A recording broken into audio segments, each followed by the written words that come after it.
Welcome to our channel. Today we how to set up Resolve for skin tone consistency across cameras, detailed guide step by step clearly. Before you start, ensure that all cameras are properly set up and connected to your system. Open DaVinci Resolve and create a new project.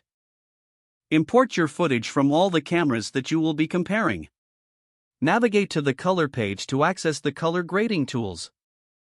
Select the first clip you want to analyze for skin tone consistency. Use the qualifier tool to isolate skin tones in your clip. Adjust the qualifier settings to capture a clean selection of the skin tones. Once you have the skin tones isolated, check the vector scope to monitor the skin tone line.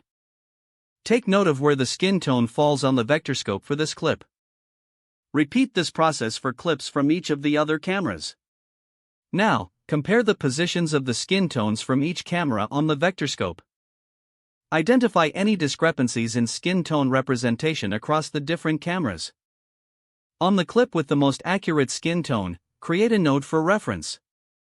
Use the lift, gamma, and gain controls to adjust the other clips towards this reference. Start with adjusting the lift control to manage the shadows of the skin tones. Next, fine-tune the gamma control for midtones to align with your reference. Finally, adjust the gain control to correct the highlights in the skin tones. Periodically check the vector scope to ensure that the adjustments are heading in the right direction. If necessary, use the Hue Curves tool to make more precise color corrections. Once you have achieved a consistent skin tone across all clips, review each one carefully. Make any final adjustments needed to ensure all clips look cohesive. Consider adding a final correction node to manage any overall color balance. Export your project once you are satisfied with the skin tone consistency. You have now successfully set up Resolve for skin tone consistency across multiple cameras. If the page does not load, refresh the browser or try again in a private or incognito window. Make sure you are using the correct email address, then retype it carefully to avoid small typos.